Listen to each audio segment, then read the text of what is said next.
Next illustrate the reduction in non-linear distortion after applications negative feedback in feedback amplifier. ఈ reduction in non linear distortion అనేది ఇప్పుడు explain చేసుకుందాం. దానికి applications negative ఫీడ్బ్యాక్లో ఎలా ఉంటాయో ఇప్పుడు చూద్దాం. రిడక్షన్ ఇన్ డిస్టార్షన్, ఇప్పుడు డి డాష్ అనేది డిస్టార్షన్ ఇన్ ఫీడ్బ్యాక్ యాంప్లిఫైర్కి డి డాష్ ఉంటుంది ఫీడ్బ్యాక్ ఇస్తే. బేసిక్ యాంప్లిఫైర్కి అయితే only D. Assume D dash equal to X D, అంటే మనము అజ్యూమ్ చేసుకుందాం D dash equal to X D అని. ఇది ఈక్వేషన్ నెంబర్ 1 అనుకుందాం. Feedback output is beta D dash. ఇది మనకు సర్క్యూట్. ఇది వచ్చేసి బేసిక్ యాంప్లిఫైర్, ఇది వచ్చేసి ఫీడ్బ్యాక్ యాంప్లిఫైర్. ఇక్కడ ఏ బీటా, ఇక్కడ మనకేమొచ్చింది ఏ బీటా డి డాష్ వచ్చింది, ఇక్కడ బీటా డి డాష్. ఇప్పుడు ఇది అనేది మనం సర్క్యూట్ అనేది ఎగ్జామ్లో రాయాలి. Feedback signal is passes through basic amplifier which A beta D dash.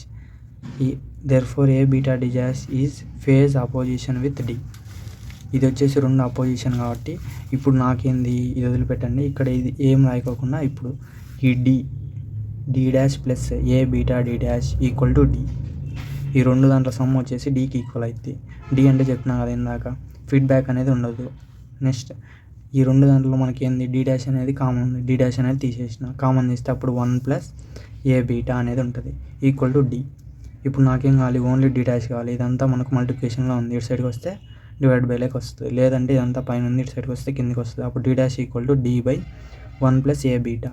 ఇది ఈక్వేషన్ నెంబర్ 2 అనుకుందాం. Next compare 1 and 2. 1 ఈక్వేషన్ ఏంది మనకి D dash equal to X D కదా, ఇది ఈక్వేషన్ నెంబర్ 1 కదా. ఇప్పుడు ఇది కంపేర్ చేస్తే మనకేముంది,